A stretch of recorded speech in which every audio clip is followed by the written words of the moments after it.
নমস্কার, AI10 বাংলার আমি সন্তু দাস। আজকের বড় খবর, ভারত বাংলাদেশ সম্পর্ক এক নতুন মোড় নিয়েছে। গত কয়েক মাসের শান্ত পরিস্থিতি এখন তীব্র উত্তেজনায় রূপ নিয়েছে। ঢাকার কিছু সাম্প্রতিক পদক্ষেপে উদ্বিগ্ন নয়াদিল্লি। সীমান্তে সর্বোচ্চ সতর্কতা জারি করেছে ভারতীয় সেনাবাহিনী। বিশ্লেষকরা বলছেন, দক্ষিণ এশিয়ার ভূ রাজনীতিতে এটি একটি বড় ধরনের পরিবর্তনের ইঙ্গিত। মূলত তিনটি ঘটনা এই উত্তেজনাকে কেন্দ্রবিন্দুতে নিয়ে এসেছে। প্রথমত, জাতিসংঘের একটি বিতর্কিত প্রতিবেদন।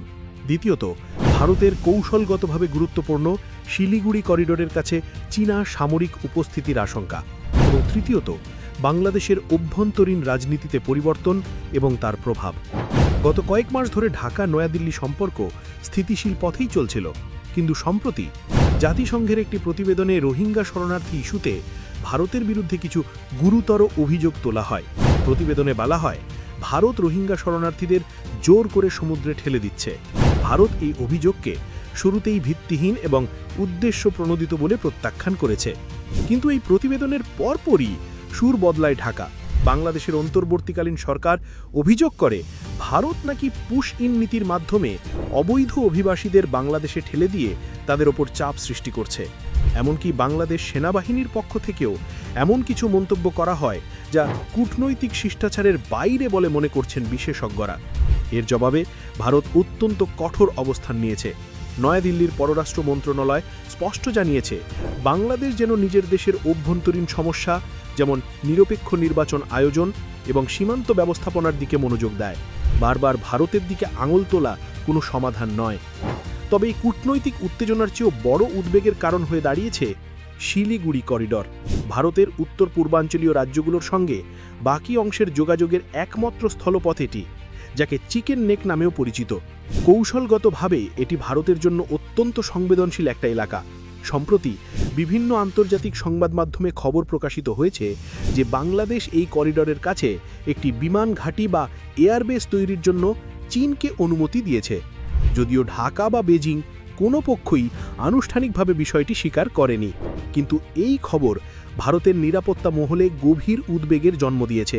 কারণ এমন একটি গুরুত্বপূর্ণ স্থানে চীনের সামরিক উপস্থিতি ভারতের জাতীয় নিরাপত্তার জন্য সরাসরি হুমকি তৈরি করতে পারে। ভারত এই সম্ভাব্য হুমকির জবাবে পাল্টা পদক্ষেপ নিতে দেরি করেনি। 1971 সালের মুক্তিযুদ্ধের সময় ব্যবহৃত পশ্চিমবঙ্গের একটি পুরনো বিমান ঘাঁটি দ্রুততার সঙ্গে পুনরায় সক্রিয় করা হয়েছে। শুধু তাই নয়, সেখানে মোতায়েন করা হয়েছে ভারতের সবচেয়ে শক্তিশালী যুদ্ধবিমান রাফাল এবং বিশ্বের অন্যতম সেরা আকাশ প্রতিরক্ষা ব্যবস্থা S-400 ট্রায়াম্ফ। এর মাধ্যমে ভারত একটি পরিষ্কার বার্তা দিয়েছে যে নিজের সার্বভৌমত্ব এবং নিরাপত্তা রক্ষায় তারা কোনো ধরনের আপোষ নেবে না। বিশেষজ্ঞরা বলছেন, এই ঘটনাগুলো বিচ্ছিন্ন নয়, বরং এর পেছনে রয়েছে একটা বৃহত্তর ভূ রাজনৈতিক সমীকরণ। বাংলাদেশের বর্তমান অন্তর্বর্তীকালীন সরকার ক্ষমতায় আসার পর থেকেই দেশটির পররাষ্ট্রনীতিতে বড় ধরনের পরিবর্তন লক্ষ্য করা যাচ্ছে। একটি বিষয় স্পষ্ট, ঢাকা এখন চীন এবং পাকিস্তানের সঙ্গে সম্পর্ক গভীর করতে মনোযোগ দিচ্ছে। সম্প্রতি জানা গেছে, বাংলাদেশ চীনের কাছ থেকে প্রায় $2.2 বিলিয়ন বিনিময়ে 20টি অত্যাধুনিক J-10C যুদ্ধবিমান কেনার প্রক্রিয়া শুরু করেছে। এই যুদ্ধবিমানগুলো এই অঞ্চলের সামরিক ভারসাম্যে বড় ধরনের পরিবর্তন আনতে সক্ষম। এর পাশাপাশি পাকিস্তানের কুখ্যাত গোয়েন্দা সংস্থা ISI এর একটি উচ্চ পর্যায়ের প্রতিনিধি দলের ঢাকা সফরের খবরও সামনে এসেছে। গোপন সূত্রে জানা যায়, এই সফরে তন্ত্রবাদ দমন, নিরাপত্তা এবং গোয়েন্দা তথ্য আদান প্রদানের মতো সংবেদনশীল বিষয় নিয়ে আলোচনা হয়েছে। চীন ও পাকিস্তানের সঙ্গে বাংলাদেশের এই ক্রমবর্ধমান ঘনিষ্ঠতা ভারতের জন্য একটি নতুন এবং জটিল চ্যালেঞ্জ তৈরি করেছে। এখন প্রশ্ন হলো, বাংলাদেশ হঠাৎ করে ভারত বিরোধী অবস্থান নিচ্ছে কেন? এর উত্তর হয়তো দেশটির অভ্যন্তরীণ পরিস্থিতির মধ্যেই লুকিয়ে রয়েছে। বর্তমানে বাংলাদেশ এক তীব্র রাজনৈতিক এবং অর্থনৈতিক সংকটের মধ্যে দিয়ে যাচ্ছে। ডক্টর মোহাম্মদ ইউনূসের নেতৃত্বে অন্তর্বর্তীকালীন সরকার ক্ষমতায় এলেও দেশের শক্তিশালী সেনাবাহিনীর সঙ্গে তাদের সম্পর্ক খুব একটা মসৃণ নয়।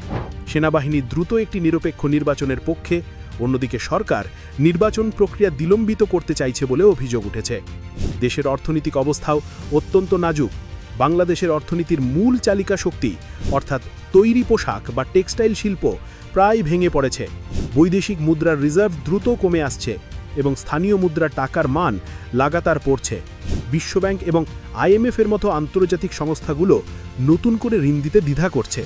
এর ফলে দেশজুড়ে বেকারত্ব এবং জন অসন্তোষ তীব্র আকার নিয়েছে। অনেক বিশ্লেষক মনে করছেন এই অভ্যন্তরীণ সংকট এবং নিজেদের ব্যর্থতা থেকে জনগণের দৃষ্টি অন্যদিকে সরাতেই বাংলাদেশের অন্তর্বর্তীকালীন সরকার ভারত বিরোধী জাতীয়তাবাদী ভাবনাকে উস্কে দেওয়ার চেষ্টা করছে। রোহিঙ্গা ইস্যু এবং সীমান্ত সমস্যাকে সামনে এনে তারা ভারতকে একটি প্রতিপক্ষ হিসেবে দাঁড় করাতে চাইছে। ভারতের জন্য পরিস্থিতি বেশ জটিল। একদিকে বাংলাদেশ একটি প্রতিবেশী এবং বন্ধুরাষ্ট্র, অন্যদিকে সেই দেশের মাটি ভারতের বিরুদ্ধে ব্যবহৃত হওয়ার আশঙ্কাও তৈরি হচ্ছে, বিশেষ করে যখন চীন এবং পাকিস্তানের মতো প্রতিদ্বন্দ্বী শক্তিগুলো সেখানে নিজেদের প্রভাব বিস্তার করতে চাইছে। ভারতের মূল চিন্তা হল পাকিস্তান যেমন বছরের পর বছর ধরে সন্ত্রাসবাদকে একটি রাষ্ট্রীয় নীতি হিসেবে ভারতের বিরুদ্ধে ব্যবহার করেছে, বাংলাদেশ যেন সেই পথে না হাঁটে। এই কারণেই ভারত তার পূর্ব সীমান্তে নিরাপত্তা ব্যবস্থা অভূতপূর্বভাবে জোরদার করেছে।